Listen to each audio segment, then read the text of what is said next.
They say you never really know how deep a system runs until it turns against you. I used to believe I knew the system better than most. 30 years in the military will do that to a person. I served in combat zones, sat in war rooms, led battalions through chaos, and advised national leaders. I earned my stars not by noise, but by quiet, consistent service.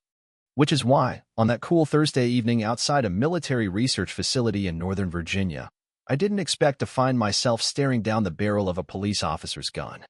And I certainly didn't expect that officer to look more afraid of my presence than I was of his weapon. My name is Dr. Lena Marshall, retired Brigadier General, consultant for strategic defense. And on that particular evening, just a woman in a navy blue pantsuit, walking to a building she had every right to enter. The sun was starting to dip low as I pulled into the designated parking lot just outside the facility. I was early for my 7 p.m. classified briefing. Old habits. I adjusted my mirror, tucked a few loose strands of silver hair back into place, and reached for my leather case. That case held sensitive documents that I had been cleared to review ahead of a national security meeting the next morning. To me, it was routine. To Officer Darren McCrae, apparently, it looked like trouble. I saw him in my peripheral vision before he even stepped out of his cruiser. White male, mid-30s, stiff in posture, too quick to rest his hand near his hip. I knew the type. I'd trained soldiers like him, and I'd had to discipline more than a few. As he approached, his boots hit the asphalt with a rhythm that wasn't just confident, it was confrontational. "Ma'am," he barked, narrowing his eyes as if I'd already lied to him. "This is a restricted area. What are you doing here?" I stayed calm. I always do. "Good evening, officer. I'm Dr. Lena Marshall. I have clearance and an appointment inside." He didn't blink. "ID. Now." I reached slowly for my visitor badge, clipped to my lapel. "I come here every week. The security team can verify me." "That's not what I asked."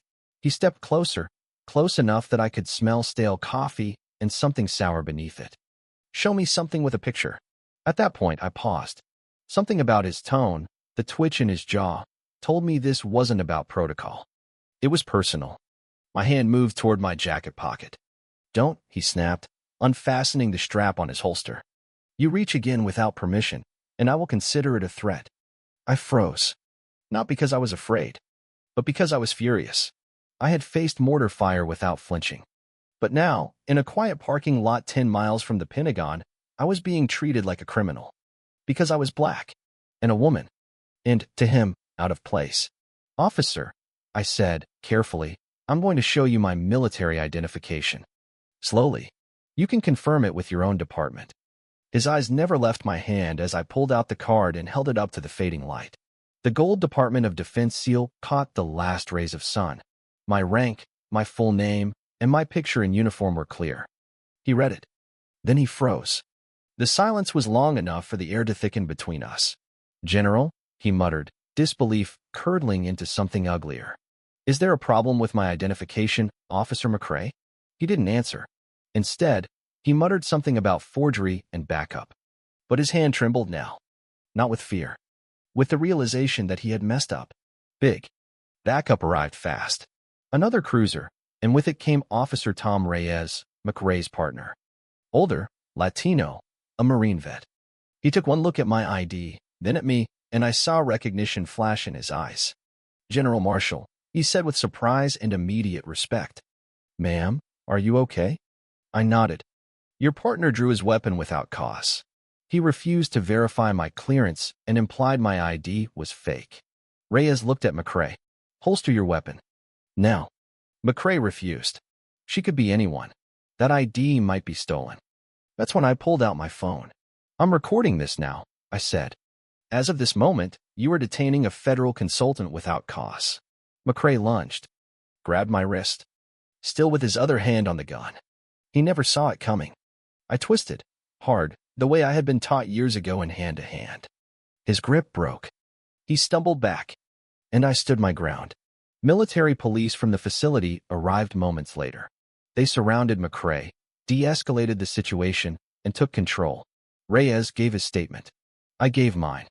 McCrae said little, except a growl that he was being set up. I thought that would be the end of it. But it wasn't. By morning, the story was everywhere. Cell phone footage had made its way online. Headlines blared. Cop pulls gun on retired black general. My name was trending on social media. Reporters camped outside my home. My daughter, Vanessa, a civil rights attorney, arrived within hours, furious and ready to file every lawsuit in the book. Mom, she said, pacing the kitchen, this man put a gun in your face. You have to speak out. I have spent my whole life fighting quietly, I told her. But maybe quiet doesn't work anymore. Internal Affairs launched an investigation. But the deeper they dug, the more disturbing things they found. Officer McCrae had a long trail of civilian complaints, almost all from people of color. Stops, searches, threats, all swept under the rug. My case had just shone a light on what was already festering. Vanessa wasn't done. She uncovered that McCrae was part of an online group filled with extremist rhetoric. Worse, his department had known about it and done nothing.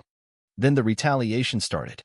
First came the smear articles, blogs suggesting I had been promoted because of quotas. Then came the threats, calls to my house, anonymous letters. Even my military clearance was suddenly under review. Vanessa looked me in the eye. They are trying to scare you into silence. Then they chose the wrong woman, I said. The Department of Justice took notice. Hearings were scheduled. I was called to testify. As I sat before the congressional committee, I remembered standing in front of troops in combat zones. This felt no different. This wasn't just about one officer, I said. This was about a system that taught him I didn't belong. During the time, Officer Reyes came to see me. He looked tired. We sat on my porch. I didn't know how to stop him, he said. But I won't stay silent anymore. He handed Vanessa a USB drive. It contained records, internal emails, training materials, complaint suppression memos. The kind of evidence that could burn a department down. Then came the breaking point. McCrae, suspended, bitter, and paranoid, violated a restraining order and showed up at my house with a weapon. I had installed silent alarms. Security arrived in time. But not before my daughter walked through the front door and came face to face with a man who had nothing left to lose. I stood between them, calm, unshaking. And I told him, you will not define how this ends. He was arrested. This time, there were no loopholes, no soft landings. No department came to his defense. Because this time, the world was watching. 6 months later, I stood in a courtroom to deliver my final statement. He saw a threat, I said, not because of anything I did, but because of what I look like.